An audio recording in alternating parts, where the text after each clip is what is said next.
Ah, tu vas commencer tout de suite peut-être. Alors, bonjour tout le monde. C'est tout? Non, mais... oui, mais c'est parce que je suis... tu me prends de court. Façon de parler? On va travailler. Bon, alors, bonjour tout le monde, et puis très heureuse de vous retrouver. Voilà. Au revoir. Et... Au revoir tout le monde. À bientôt. Allez, à tout à l'heure. Oui, bisous. Bisous. Allez. Au revoir.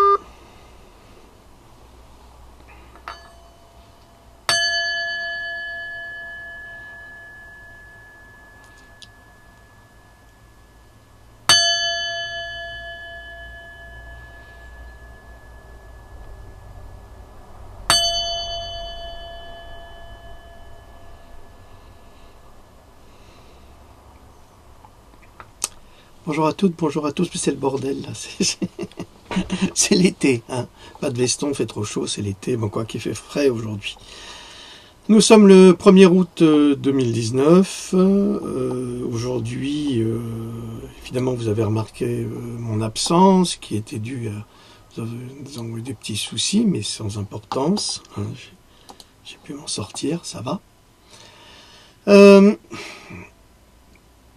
Beaucoup de choses à dire, certainement, surtout avec l'actualité en cours, mais j'ai reçu un message d'une personne de confiance. C'est une personne de confiance que je connais depuis un certain temps, qui m'a déjà fait des confidences importantes sur des faits avérés, puisque dans sa famille, il y a des gendarmes, donc qui travaillent, des fonctionnaires, et qui sont au courant de certaines choses qui nous sont dissimulées. Et cette dame, qui est une personne âgée, vient de perdre son mari dans des conditions très étranges à l'hôpital. J'ai été au courant tout du long de l'hospitalisation de monsieur, et même avant. C'est lui qui avait demandé à son épouse d'ailleurs de m'appeler pour qu'on puisse discuter de certaines choses par rapport à mes connaissances, hein. J'ai simplement répondu à des questions en toute amitié, sans me prendre pour autant, et je le répète, je ne suis pas un médecin, je n'ai pas à faire d'ordonnance, je n'ai pas à soigner les gens. Pour cela, les médecins sont là, c'est leur travail et ils sont plus compétents que moi en la matière. Et je le dis et je le redirai systématiquement. Pour ceux qui m'envoient des messages sur Cogito, alors il y a deux solutions. Soit ce sont des trolls qui veulent me coincer, qui veulent me faire attaquer par l'ordre des médecins pour usage et pratique illégale de la médecine. Ça, c'est, je sais très très bien d'où ça vient, hein, Coconut, je sais très très bien que c'est une organisation criminelle. Donc je sais d'où ça vient. Il y a soit ceux-là, soit les autres qui ne savent pas, qui n'écoutent pas mes capsules ou qui ne lisent pas mes livres, et qui pensent que je suis médecin, mais je ne suis pas médecin, et je ne suis pas autorisé, je n'ai pas le droit, et je n'ai pas d'accréditation pour le faire. Je ne me prends pas non plus pour un guérisseur. Et sachez-le. Sachez-le, mon travail, c'est un travail de recherche, c'est un travail d'histoire de la médecine, d'histoire du passé, d'histoire d'aujourd'hui et du présent, hein, surtout du présent. Donc il y a ceux qui essayent de me coincer, c'est pour ça que je suis systématiquement obligé de dire que ma réponse par rapport à leurs questions n'a pas valeur de comment ça s'appelle, n'a pas valeur médicale, en tous les cas, qu'elle ne remplace pas la fréquentation d'un professionnel de santé reconnu par l'ordre des médecins. Donc, que nous soyons clairs, hein, je le publie et je le republie. Je ne suis pas médecin, ni charlatan, ni prétendu guérisseur. Je n'ai jamais prétendu à cela. Et je n'en ai aucune intention. Comme vous le voyez, mon travail sert à vous informer. Je suis... alors, est-ce que je suis un sonneur d'alerte? Pas vraiment. Je suis un activiste, un historien activiste de la bonne santé. Voilà. Je ne suis pas contre la vaccination, je suis pour une vaccination sécurisée. Et actuellement, elle ne l'est pas.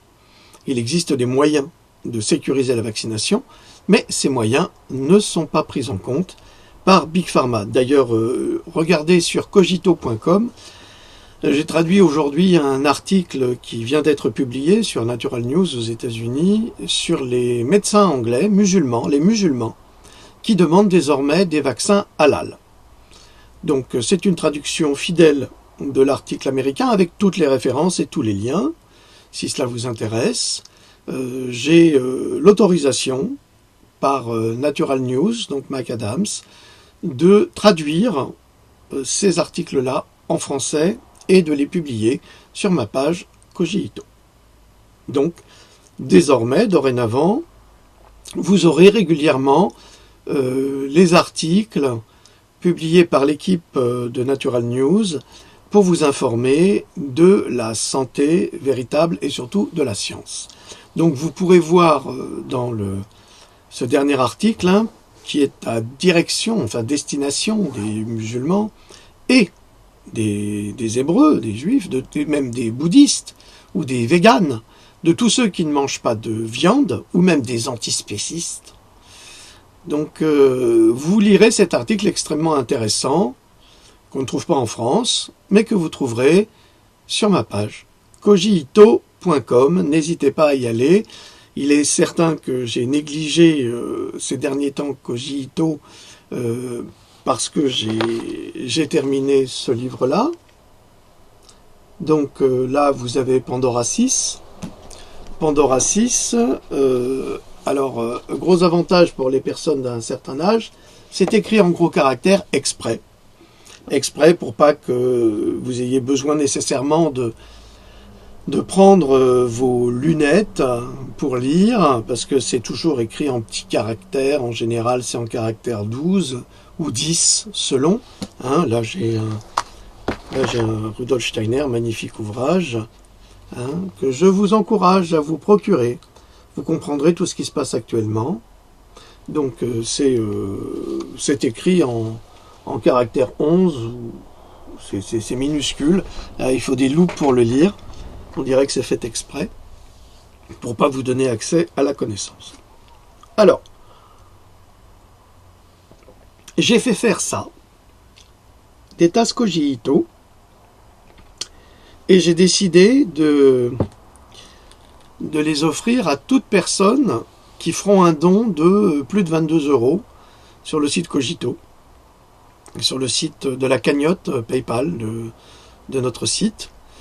Donc vous aurez cette magnifique tasse en céramique, bleue, Cogito, superbe, et vous l'aurez gratuitement évidemment si vous nous faites un don sur cette chaîne, ce qui changera de tous ceux qui font des linkies, machin et autres et qui donnent jamais rien. Donc j'ai décidé de vous donner quelque chose si vous nous aidez, entre autres. Alors évidemment, je sais qu'il y a beaucoup de personnes qui ont donné des petites sommes à la mesure de leurs moyens et je les remercie. Mais si j'ai fixé cette barre, c'est parce que ça me permet au niveau des frais de port et voilà, parce qu'on peut pas non plus, on n'est pas assez, on n'est pas une entreprise et on n'a pas beaucoup de financement, mais il m'a semblé normal de vous permettre à ceux qui peuvent ou qui veulent. Hein. C'est pas du plastique, hein, c'est de la belle céramique. C'est un tirage limité. Donc voilà, cogito.com. Hein, voilà la belle tasse Cogito, qui est superbe. Mat à l'extérieur. Et à l'intérieur, c'est brillant, c'est illustré, verni. Elles sont magnifiques. Voilà, voilà pour l'introduction. Donc, cet ouvrage, c'est Sherlock et le mystère de Rougeole, l'histoire d'un culte. C'est passionnant, c'est une enquête passionnante qui va vous apprendre toute l'histoire de ce mystère de Rougeole depuis le début. Depuis le début, comment cette maladie s'est développée dans l'histoire, quels sont ses dangers, quels sont ses véritables dangers, quels sont les moyens pour la soigner ou la guérir. Est-ce que les vaccins sont utiles ou inutiles? toutes ces questions-là sont posées et vous aurez toutes les réponses, des réponses qui seront apportées par la science. Alors c'est plein de références, hein, vous voyez, là j'ouvre la page n'importe où, hein, vous avez des liens partout, tout le temps, ça veut dire que c'est pas Philippe Gendroc qui vous dit les choses, qui les affirme, c'est la science, c'est-à-dire que ce sont des scientifiques qui vous donnent toutes ces réponses au quotidien. Alors là encore une page, encore des liens, vous voyez, il y en a plein partout. C'est ce qui explique pourquoi il est si difficile de faire un e-book avec ce type de livre, parce qu'un e-book, en fait, c'est comme un roman, donc il faut que ça soit linéaire. Mais dès qu'il y a des notes, c'est le cauchemar. C'est le cauchemar. Alors on a essayé, j'ai été aidé par mon ami Eric, on a essayé de trouver une solution. Alors il m'a trouvé un logiciel qui devrait fonctionner, qui est très cher, mais j'ai toujours ce problème de notes. Donc, si vous achetez l'e-book, il n'est pas très cher, hein, il est à 9,99 €, alors que le bouquin qui fait, il fait 500, c'est pas la quantité de pages, mais il fait quand même 548 pages, donc vous en avez vraiment pour votre argent, et surtout vous avez une enquête complète, avec que des sources scientifiques sur le sujet évoqué. Donc Sherlock et le mystère de Rougeole, l'histoire d'un culte, que vous pouvez trouver actuellement et uniquement sur Amazon, ainsi que l'e-book. Alors, qu'on ne vienne pas encore me dire on ne peut pas l'acheter ailleurs que sur Amazon. Non, on peut pas. On ne peut pas parce que pour des raisons simplement pratiques et économiques, pour moi, c'est ce qu'il y a de plus simple et de plus sécurisé. Parce que un auteur vit de son travail quand il peut, ce qui n'est pas toujours évident. Et en général, quand vous êtes dans une grande maison d'édition, soit s'ils veulent bien vous faire une avance, ils vous font une avance. S'ils veulent pas, ils séquestrent vos droits pendant 1 an, et au bout d'1 an, ils vous les donnent. En revanche, chez Amazon, c'est tous les 2 mois. Alors, des fois, ça se vend, on a un petit peu. Des fois, ça se vend pas, on n'a rien du tout. Il faut attendre encore 2 mois. Mais au moins, on a quelque chose qui peut tomber. Donc ça, c'est une chance que j'ai sur Amazon. Et puis, il est toujours disponible, ils sont toujours disponibles. Donc ça, c'est un gros avantage. Il n'y a pas que ces raisons-là. Il est disponible dans tous les pays, normalement, hein, sur Amazon.com, sur Amazon Japon, sur Amazon Angleterre. Il est disponible pratiquement partout. Donc, il ne faut pas me dire que ça ne l'est pas, ça l'est. Si ça ne l'est pas, je ne sais pas ce qui se passe avec vous, ou alors vous êtes des trolls et vous dites n'importe quoi. Donc, c'est possible aussi, hein. Donc voilà, le Pandora 6, évidemment, vous n'aurez pas cette bande-là. Ça, c'est parce que c'est une impression d'éditeur, hein, donc d'auteur, pour vérifier, voilà. Donc, je vous encourage à vous procurer Pandora 6. Hein, gros travail, exclusivement une enquête exclusive, qui vous apportera une quantité de réponses à vos questions. J'entends régulièrement oui, mais la rougeole tue. Alors tout le temps, il faut... Vous savez, c'est très compliqué. Quand vous avez passé des heures et des semaines et des mois à travailler sur une telle enquête, eh bien vous connaissez votre sujet. En revanche, les gens, le quotidien, les gens de la rue, ils ne connaissent pas le sujet, et on ne peut pas leur en vouloir, parce qu'ils n'ont pas travaillé dessus. Donc ils sont ignorants. C'est pour ça que ce livre existe. Ce livre existe pour combler les ignorances. À partir de là, quand vous entendez le matraquage de la presse, et je parle beaucoup de cela aussi dans ce livre, pour que vous essayiez de comprendre comment fonctionne Big Pharma. Big Pharma, c'est des milliards de bénéfices par an. Or, le budget de Big Pharma, il est divisé en plusieurs secteurs, et le secteur principal, c'est pas la recherche, c'est les médias. Les médias, c'est-à-dire possession de la télévision, possession des politiques, c'est tout cela. On achète tout le monde. Ils sont tous corrompus, hein, ça il faut le savoir. Quand on a des milliards dans la poche, on peut corrompre n'importe qui.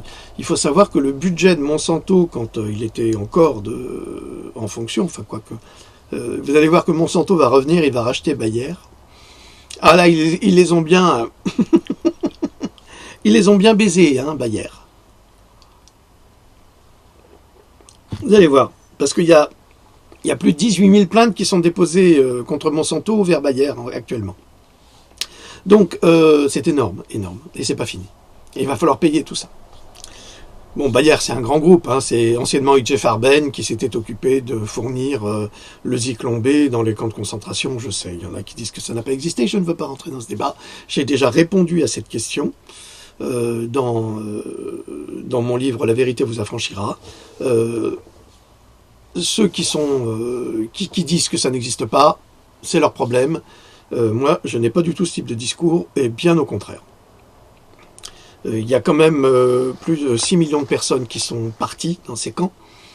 Ils sont pas disparus comme ça, hein, comme par enchantement, hein, et il a fallu les éliminer, et surtout vers la fin de la guerre, en 1944, avec les 800 000 juifs hongrois qui ont été déportés par les nazis, et par les nazis hongrois, pas par l'amiral Horthy, je le répète, parce que l'amiral Horthy a toujours protégé les juifs pendant la guerre.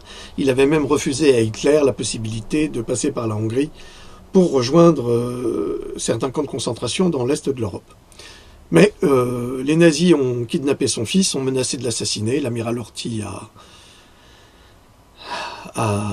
s'est autodestitué, et les nazis hongrois ont pris le pouvoir, et c'est là qu'ils ont déporté les 800 000 juifs hongrois, polonais et autres, parce que la Hongrie a toujours été une terre d'accueil. Alors ne me dites pas aujourd'hui, ah oui, une terre d'accueil, on voit ça avec les migrants. Mais attendez. Ouvrez les yeux, la Hongrie, depuis les deux guerres, est un pays minuscule aujourd'hui, il y a 8 millions d'habitants.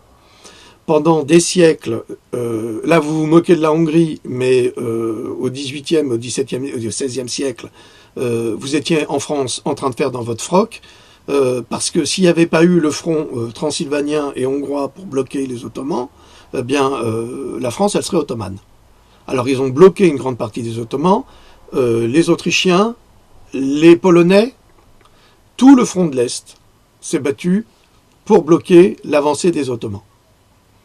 Donc il faut réaliser le travail qui a été fait.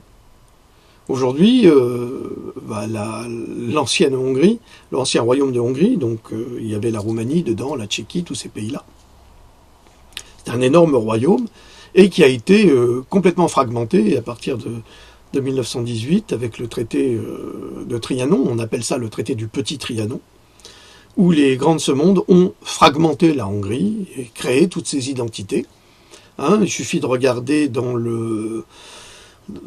l'histoire de l'Autriche, l'Empire austro-hongrois, je crois qu'il y avait entre 14 et 18 nationalités différentes. Et tout cela, pendant plus de 1000 ans, c'était l'Empire hongrois, et ça s'est relativement bien passé parce qu'il y a eu un respect et une tolérance entre toutes les communautés. Chrétiennes, juives, sans aucun problème, ou même musulmanes. Hein. N'oublions pas que la Hongrie a quand même été occupée plus de 200 ans par l'Empire ottoman, et qui a apporté aussi les bains qu'on retrouve à Budapest d'ailleurs. Donc il y a eu cette occupation, et puis les Hongrois s'en sont, grâce, si on peut dire ça comme ça, grâce aux Autrichiens, qui se sont très mal conduits également. Heureusement qu'Élisabeth d'Autriche était une reine formidable, parce qu'elle est devenue reine de Hongrie, et je me souviens qu'à 20 ans, j'avais fait un pèlerinage à Budapest avec mon père, et il y avait une exposition de Sissi, Élisabeth d'Autriche, et mon père me disait, tu vois petit, les Hongrois adorent toujours Élisabeth. Donc elle était adorée par le peuple hongrois, et il faut savoir qu'elle adorait elle-même le peuple hongrois. Donc aujourd'hui, quand je dis que la Hongrie a toujours été une terre d'accueil, aujourd'hui, si elle ne l'est pas, eh bien, pourquoi est-ce qu'on ne dit pas la même chose d'Israël, qui n'a accepté aucun migrant syrien alors qu'ils sont voisins? Pourquoi est-ce qu'on ne stigmatise pas, par exemple, l'Arabie Saoudite, le Qatar, les Émirats, qui sont des voisins, qui auraient pu accueillir leurs frères musulmans et qui ne l'ont pas fait? Donc, il faut comprendre pourquoi les Hongrois, aujourd'hui, je ne dis pas que je suis d'accord, je dis j'essaye de comprendre, et je comprends. Pourquoi 8 millions d'habitants? Eh bien, ils ne veulent pas, ils refusent ce grand changement imposé par George Soros, lui-même hongrois, mais destructeur et sataniste, et tous ces grands puissants du monde qui veulent détruire la culture de l'Europe. Alors on est tous en train de râler en France en se disant oui, c'est pas possible, on perd notre culture, on n'a plus rien, on nous écoute plus, nous les Français, et patati et patata. Là, et puis vous montrez du doigt la Hongrie, mais ils font exactement ce que vous n'avez pas le courage de faire. Il faut ouvrir les yeux, il faut savoir être objectif dans la réalité des faits. Alors, bien sûr, la Hongrie est divisée. Il y a ceux qui disent oui, il faut accueillir, d'autres qui disent non, il ne faut pas accueillir. Mais les Hongrois sont des gens extrêmement respectueux des usages et des coutumes. Et s'ils ont chez eux des gens irrespectueux qui viennent s'imposer, ça ne peut pas marcher, c'est pas dans le caractère. Les Polonais, c'est pareil. Hein. Les Polonais, c'est exactement la même chose. Exactement. Donc il faut comprendre, il ne faut pas juger, ouais, les Polonais, ouais, les Hongrois, regardez les Tchèques. Les pays de l'Est sont tous en accord sur la même politique à suivre. Il n'y en a pas un qui déroge. Pas un. À vous de voir, apprenez l'histoire, informez-vous, regardez, vous verrez. Et en France, on n'entend que des horreurs. On n'entend que des horreurs, on n'a même pas le droit d'en parler. On n'a même pas le droit d'en parler. En Suède, par exemple, on n'a même pas le droit d'utiliser certains mots au niveau des migrants, on ne peut pas. C'est qualifié de racisme, alors que de l'autre côté, il y a une intolérance totale. Donc, ces incohérences vont pousser les peuples à mener des guerres civiles sanglantes, mais c'est fait exprès. Là, on a vu en Allemagne, un migrant a poussé une femme et son fils de 8 ans, alors qu'un train arrivait, ils étaient sur le quai de la gare, l'enfant a été écrasé par le train. Donc, qu'est-ce qu'on fait? On va dire, on va quitter l'assassin en disant ah oui, il ne savait pas les usages. Bon, voilà, c'est tout. Je n'ai pas envie de rentrer dans ce débat parce que c'est un débat qui en fait est fait pour exciter les gens, les uns contre les autres. Et ils englobent, par la même occasion, les autres. C'est-à-dire que vous avez des musulmans, par exemple, qui sont extraordinaires, qui sont formidables. Et eux, ils payent pour les actions des autres. Chez les juifs, c'est exactement pareil. Hein. Vous en avez qui sont des extrémistes de droite épouvantables, et puis vous avez des êtres humains formidables dans le domaine de la médecine, entre autres, et dans la musique, et puis dans la culture en règle générale. Hein. Et on devrait stigmatiser les bons et laisser les mauvais agir. Ça va pas. Donc tout est fait pour qu'on s'arrache les cheveux les uns avec les autres, les uns contre les autres. Et je crois qu'il faut savoir raison garder, il faut savoir être objectif, et c'est sûr que quand on est objectif et sévère, quand on essaye d'être juste, eh bien on passe pour des sectaires. Des sectaires parce qu'il y a des choses qui se font et d'autres qui ne se font pas. Violer un enfant, pour moi, ça ne se fait pas. Pourtant, aujourd'hui, vous avez les pédophiles qui vont demander les mêmes droits que les gays. La reconnaissance. Et qui vont dire « Ah bah oui, mais vous, les homosexuels, vous avez été persécutés, mais maintenant vous êtes acceptés. » Ok. Alors maintenant, un pédophile, c'est-à-dire un homme de 50, 60 ans, ou même 30 ans, ou même 18 ans, ou peu importe, va violer votre petite fille ou votre petit garçon en disant « Oh bah écoutez, c'est pas de notre faute, hein, on est comme ça. » Non, non. Il qu'il y a des règles à respecter. Allez faire ça en Afrique noire, les pédophiles. Allez-y, allez-y. En Afrique noire, juste en Afrique noire. Vous verrez comment vous serez reçus. Bon, moi j'ai fait de l'ethnologie, donc je sais qu'il y a des choses comme ça qui se font pas, hein, et de loin pas. C'est pas comme en Afrique du Nord, ça n'a rien à voir. Hein. L'enfant sacré, hein, en Afrique noire. Et heureusement, et c'est plutôt eux qui ont des leçons à nous donner sur l'éducation plutôt que nous.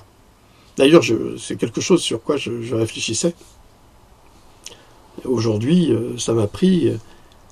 à chaque fois que l'homme blanc s'est présenté quelque part, il a amené avec lui la haine et les massacres. Il n'a rien apporté. Il a apporté... Alors, qu'est-ce que les Espagnols ont apporté, les Espagnols et les Portugais? Qu'est-ce qu'ils ont apporté? La religion chrétienne. Qu'est-ce que ça a fait aux Amériques, la religion chrétienne? Plus de 250 millions, un génocide de plus de 250 millions d'Indiens. C'est quoi le progrès? Où il est le progrès? Aujourd'hui, les Indiens, même dans le Chiapas, hein, même au Mexique, sont toujours persécutés. Alors pourquoi est-ce que ces chrétiens, ou même ces maranes, pourquoi ces gens... Alors je peux en parler parce qu'on n'a jamais conquis les peuples, nous, en Hongrie, hein, on n'a jamais fait d'esclavage, donc on n'a rien à voir avec tous ces massacres. Hein. L'esclavage, d'ailleurs, l'esclavage qui a été créé par qui? Par les Blancs? Non. Les Blancs, c'était les clients. Ce sont les Arabes qui ont pratiqué l'esclavage en Afrique noire, en allant faire des razzias dans les villages, et ensuite en les remontant pour les vendre aux Blancs, qui s'en servaient alors, en Amérique, ils s'en sont servis évidemment dans les plantations de coton. Donc, mais ils préféraient les métis, ceux qui étaient là depuis longtemps, qui étaient mélangés parce qu'ils duraient plus longtemps, ils étaient plus rentables. C'est affreux, hein, mais c'est comme ça. Mais donc, les Blancs, entre guillemets, les Blancs, on va dire les chrétiens, n'ont pas apporté l'amour de Jésus là où se sont rendus. Ils ont d'abord apporté l'enfer et la mort et les massacres. Vous savez, souvenez-vous qu'en Belgique, à la fin du XIXe siècle, le roi Léopold, au Congo, a massacré plus de 10 millions de Congolais pour leur voler le caoutchouc et pour s'enrichir, puisque comme il était Coburgota, Saxe-Coburgota, il était ruiné, il n'avait rien, donc on lui a généreusement donné le Congo. Il a découvert que là, il pouvait gagner de l'argent, et il a gagné des millions, il s'est enrichi prodigieusement, mais il a massacré les Congolais. Et la logique des Belges, je ne parle pas des Belges aujourd'hui, mais la logique de ces gens-là, à l'époque, c'était que quand un Noir ne ramenait pas assez de caoutchouc, on lui coupait une main. C'est vachement intelligent, hein, comme ça. Ou alors ils allaient pendre l'enfant de cet homme, ou un des enfants de cet homme. Ça, c'est la cruauté de la politique de Léopold au Congo. Donc, à chaque fois que les Occidentaux, on va dire, ont pénétré dans un pays, c'était pour détruire, pour s'installer et écraser les cultures locales. Ils n'ont pas réussi à le faire en Nouvelle-Zélande, parce que les Maoris, ils ne sont pas laissés faire. Ah, ça, ils rentraient en guerre immédiatement, et les Anglais, ils ont eu peur très très rapidement, et ils ont relativement respecté les choses. Mais tous les autres pays, ils les ont soumis. Ils les ont soumis par la colère et par la terreur. Aujourd'hui, c'est l'inverse qui se passe. C'est-à-dire que nous sommes devenus civilisés et on laisse s'installer des personnes qui n'ont pas les mêmes coutumes, qui n'ont pas les mêmes cultures et qui ne veulent pas s'adapter aux cultures en place, mais qui vont s'imposer exactement comme les Occidentaux se sont imposés dans leur pays. Aujourd'hui, c'est la grande revanche. Mais le pire dans cette histoire, c'est que dans cette grande revanche, eh bien, il y a un allié qui est fondamental, ce sont les États. Et le gouvernement Macron, par exemple, et même le gouvernement Hollande, souvenez-vous que François Hollande avait refusé les migrants chrétiens. Il avait refusé les migrants chrétiens en France. Il voulait des migrants, mais seulement musulmans. Pourquoi? Pourquoi? Les migrants doivent être de toutes les couleurs et de toutes les origines culturelles et sociales. Non, on a privilégié que les musulmans. Ce n'est pas du tout, attention, un plaidoyer contre les musulmans, bien au contraire. J'ai moi-même des amis musulmans, je n'ai aucun problème de relation avec eux. Ça se passe très très bien, je les respecte, ils me respectent. Il ne faut pas mélanger les choses, il faut constater. Nous constatons les faits. Ce n'est pas du tout un travail sur la haine, ici. Aujourd'hui, c'est la même chose. On a cette organisation d'un trafic humain absolument inouï et monstrueux. D'ailleurs, les Italiens commencent à renvoyer les migrants, parce que c'est toute une organisation criminelle qui est organisée par le nouvel ordre mondial. Et pourquoi? Pourquoi? Parce qu'ils veulent se servir des musulmans pour détruire toutes les références et toute la culture européenne, on le voit avec Macron. Et ensuite, une fois qu'ils auront réussi à détruire notre passé culturel et notre société, eh bien, ils les détruiront à leur tour. Vous verrez. Et l'objectif, par exemple, des LREM, c'est l'accession du pouvoir total, c'est-à-dire avec des députés, mais qui sont bêtes comme leurs pieds. Alors, ils sont bêtes à manger du foin. Ils n'ont pas d'idée. Ils n'ont aucune envergure. Bon, on l'a vu avec M. Drugy, là. Souvenez-vous, M. Drugy, lorsque Fillon a été attaqué avec sa Pénélope, eh ben, il était derrière la presse en disant « Ah ouais, Fillon, profiteur et machin. » Et là, le problème, c'est que ça lui est tombé dessus. Mais ça, il ne supporte pas. Alors, comme maintenant, il a été pris la main dans le pot de confiture, « Ah non, non, c'est pas moi. Ah non. Ben si, c'est toi. » Eh bien, il veut museler la presse. Alors, le problème de Rugy, et ça, c'est important, c'est pas lui particulièrement, mais c'est lui qui a été pris. Parce que tous les autres, c'est pareil. Hein. Bruno Le Maire, le ministre, il a fait travailler sa femme exactement comme Fillon a fait travailler la sienne. Exactement non, mais il lui a donné un poste d'assistante quand il était député. Sa femme artiste peintre. Mais lui, on lui dit rien. En fait, c'est ça. Alors, qui c'est qui a plombé de Rugy? Ben, ça peut être que son patron. C'est tout. Sans doute que de Rugy a montré qu'il avait des petites intentions, des petites velléités de faire une petite présidentielle. L'autre qui n'écoute personne et qui est bon à rien et mauvais à tout, il s'est dit « bah non, je veux pas avoir un traître dans mon équipe, allez, on le liquide ». C'est comme ça, ils se tiennent tous comme ça, ils ont tous des dossiers sur tout le monde. Tous ces francs-maçons, ils sont pris en flagrant délit, photo, pédophilie et autres, et quand ils obéissent pas, bah tiens, on sort les dossiers. Et après, ta carrière, elle est fichue. Bah, c'est exactement ce qui se passe.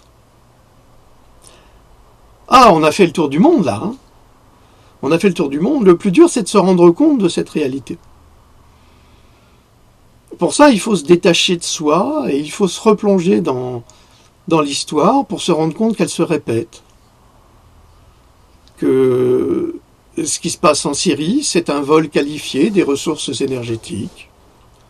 C'est une volonté malhonnête, c'est une escroquerie internationale organisée par quelques grandes puissances. Je vous la remontre. Hein. Donc, ça a toujours été comme ça, mais ça doit cesser. Ça doit cesser parce qu'il y a de plus en plus de personnes qui s'ouvrent à une certaine conscience, parce que on ne peut pas limiter la conscience. C'est pour ça qu'ils vaccinent les gens, c'est pour ça qu'ils les invalident avec la maladie de Lyme. Vous verrez à la rentrée, je publierai un livre sur la maladie de Lyme. Alors, je dis tout de suite, il est fini, il est prêt, mais on va d'abord laisser exister celui-là un petit peu, hein, quand même. Hein, Pandora 6, uniquement sur Amazon. Donc, vous verrez à la rentrée un travail de recherche sur la maladie de Lyme très complet. Alors, il ne rentre absolument pas en concurrence avec des livres déjà existants, comme celui de Christophe Andreani Girardini, qui a fait un très beau travail sur Lyme, et avec son association Phyta Corsa. Et donc Christophe, lui, travaille beaucoup plus sur les remèdes naturels. Donc je vous encourage à lire ce livre. Moi, j'y ai très très peu touché dans mon livre, parce que chacun sa place. Christophe est médecin. Il est très très sérieux dans son travail, et il est très très rigoureux. Ils ont une association tout aussi rigoureuse au niveau des plantes, avec des spécialistes de plantes qui s'y connaissent très très bien. Donc vous pouvez lui faire confiance, hein, pour ceux qui sont atteints de la maladie de Lyme et qui cherchent des solutions en phytothérapie. Adressez-vous à Phyta Corsa ou achetez le livre de Christophe Andreani Girardini, ou Girardini Andreani. Hein, il est d'origine corse. Magnifique île de beauté, d'ailleurs, qui a encore un patrimoine de plantes conservé. Donc il y a le livre de Christophe, il y a d'autres parutions. Donc l'ouvrage qui sortira sera un ouvrage complémentaire. C'est comme ça qu'il faut le prendre. Vous savez, on ne sait jamais tout. Et il y a beaucoup de choses qui nous échappent, ou il y a des choses qu'on ne veut pas traiter, parce qu'il y en a d'autres qui sont meilleurs que nous dans le domaine, comme c'est le cas de ce livre sur Lyme, de Christophe. Donc, je vous en prie, ne le prenez pas comme un ouvrage de concurrence, mais prenez-le, ou vous le prendrez, comme un ouvrage complémentaire qui vous apprendra des choses sur Lyme que d'autres n'ont pas forcément traitées. Alors, on en a beaucoup parlé avec Louloute, et je n'ai pas fait un livre aussi important que les autres. J'aurais pu. Mais il fallait que ça soit plus petit, donc ça sera beaucoup moins de 500 pages. Beaucoup moins. Ce sera plus transportable, on dira. Donc, mais pour le moment, hein, livre de chevet, livre de plage, ou de ce que vous voulez, ça se lit comme un roman, c'est très bien documenté, tout ce qui est dit à l'intérieur est vrai, il y a aucune manipulation, c'est juste des faits, des interprétations également, des réflexions philosophiques sur la science et sur la santé. Donc n'hésitez pas à vous procurer Pandora 6. Hein. Sherlock, c'est un beau titre d'ailleurs, Sherlock et le mystère de Rougeole. L'histoire d'un culte. C'est là que vous allez... c'est pas d'un culte des apostrophes, hein, c'est d'un culte. C'est là que vous allez comprendre ce que c'est véritablement que Big Pharma. C'est vraiment un culte religieux, et c'est la nouvelle Inquisition. C'est-à-dire qu'on n'a pas le droit d'aller contre la pensée unique imposée par Big Pharma, qui n'est pas la science, malheureusement. Et nous en apportons les preuves au quotidien, et c'est drôle parce qu'en France, eh bien, il y a très peu de personnes qui s'éveillent du point de vue médical, en dehors des médecins retraités, pour la plupart d'entre eux, et je le regrette. Ça veut dire qu'avant d'être à la retraite, eux, ils vaccinaient, hein, ils touchaient le pognon, il n'y avait pas de problème. Mais une fois à la retraite, ils se rendent compte que ils ont peut-être été un peu loin, donc ils essayent de se racheter. Et là-dessus, c'est pas très sympa, je trouve. C'est pas très sympa.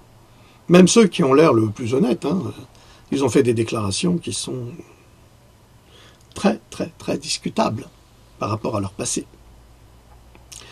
Donc ça m'embête un peu, mais j'aurais préféré, et je préférerais d'ailleurs, que ce soit des médecins actuels, courageux, jeunes, en fonction, qui se révoltent contre cet empoisonnement et cet affaiblissement volontaire de nos enfants et de notre jeunesse. Alors lisez l'article publié par Natural News, qui vient d'être publié sur cogito.com, C-O-G-I-I-T-O, hein, c'est marqué là, Cogito, lisez cela. Pour nos frères musulmans, ça sera très intéressant. Ils prendront enfin conscience de toutes les cochonneries qu'il y a dans les vaccins. Et Dieu sait qu'elles sont qu'elles sont nombreuses. Et à présent, je vais vous lire ce témoignage d'une amie dont je voulais vous parler, qui m'a envoyé tout à l'heure, et qui me dit des choses absolument abominables à propos de l'hôpital en France. Alors, je n'ai pas de base scientifique pour étayer ce témoignage qui m'est fait de cette personne que je connais. Donc, je lui fais confiance, mais je n'ai pas de base pour étayer son discours. En revanche, et c'est là que ça va devenir intéressant, je vais demander, s'il y a des médecins dans la salle, s'il y a des médecins qui m'écoutent, ou s'il y a des infirmières, je vais leur demander de m'envoyer sur contact@cogito.com sous un pseudo, je m'en fiche, mais de confirmer ou pas ce témoignage. Donc on n'est pas dans l'ordre de la fake news. On est dans l'ordre du vécu et du vécu d'une personne qui raconte ce que vous allez voir. Alors, une amie vient de me parler de quelque chose d'effrayant, ni plus ni moins que la mise à mort des incurables hospitalisés. Vous avez bien compris, la mise à mort des incurables hospitalisés. Alors, c'est un petit peu sordide parce que on a aujourd'hui le débat sur doit-on avoir la possibilité de mettre fin aux souffrances des personnes malades ou pas, à l'euthanasie. Et en fait, c'est l'hôpital qui décide de lui-même de mettre fin à votre vie, même si vous ne voulez pas. C'est ce que nous allons voir. Alors, je voudrais vérifier si c'est vrai. Alors, si c'est vrai, il y a sans doute des gens qui le savent et qui m'écoutent, dans votre famille, ou des cousins, ou des amis, parce que c'est pas possible que ça soit le fait du hasard. Hein.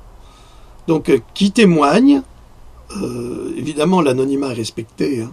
Je respecte toujours mes sources, hein, comme les vrais journalistes, hein, parce que je ne suis pas journaliste, hein, mais je respecte mes sources.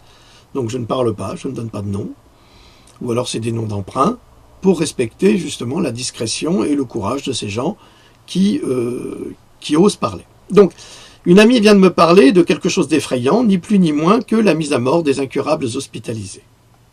Il paraîtrait que souvent, le week-end, plutôt le vendredi, on fait une injection qui est à plus ou moins long terme, selon les individus, une injection mortelle. Le malade dort de plus en plus et ne mange plus, ne boit plus et meurt. Pour son mari, à elle, se sentant s'endormir, il s'est révolté. Et alors on l'a ficelé sur son lit pour lui faire une deuxième injection. Puis il est décédé 3 heures plus tard. Alors que son état devait lui permettre de rentrer chez lui 48 heures plus tard le lundi. Je lui ai demandé ce qui lui permettait de dire cela. Elle m'a répondu « J'ai promis de ne pas dévoiler son identité, mais je t'assure que tu peux me faire confiance. » Alors je vais répéter cette phrase. Pour son mari, se sentant s'endormir, il s'est révolté et alors on l'a ficelé sur son lit pour lui faire une deuxième injection, puis il est décédé 3 heures plus tard. Et ils ont été plusieurs à le ficeler.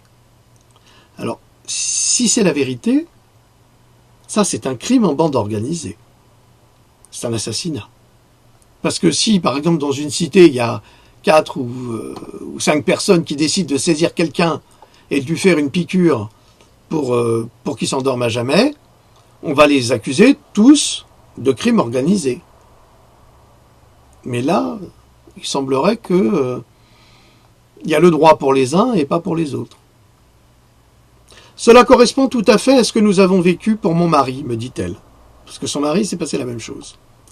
Lors de la chute, où il se retrouvait à l'hôpital le samedi matin, il était toujours dans le coltard et plus tard le lundi, je lui demandais que s'est-il passé. Il m'a répondu « Je ne sais pas. Une infirmière est venue me faire une piqûre. J'ai demandé ce que c'était et pourquoi je n'ai jamais eu de réponse. Mais je me suis senti bizarre. J'avais l'impression de partir. Je n'arrivais plus à ouvrir les yeux. » Alors si c'est ça qu'on vous apprend dans les écoles d'infirmiers ou d'infirmières, je vous en prie, ne faites pas ce métier. Si c'est ça qu'on vous apprend à tuer les gens, vous n'avez pas fait ça pour ça. Alors j'espère que c'est faux. Hein. J'espère que tout cela est faux. J'ose le croire. Parce que moi je tremble pour ma mère. Je me dis, mon Dieu, s'il lui arrive quoi que ce soit, alors ils vont me la tuer. Ah ça, je peux vous dire que je foutrais un bordel pas possible à l'hôpital civil. Hein. Ah ça, je peux vous dire. Ça se passera pas comme ça. Hein, toute la presse sera au courant. Je vous préviens. Hein. Alors moi-même, j'ai demandé, disant que je n'arrivais pas à téléphoner à mon mari, et les réponses n'étaient pas claires. J'ai fait téléphoner par d'autres membres de la famille, les réponses étaient toutes différentes. Et là, elle précise que ce qui s'est passé pour le mari de son ami est pour le sien, et je précise que les hôpitaux n'étaient pas les mêmes. Pour mon ami, je pense que c'était son médecin, qui d'ailleurs vient d'arrêter la médecine pour incompatibilité, qui lui a dit. Point. Voilà, c'est la fin du témoignage.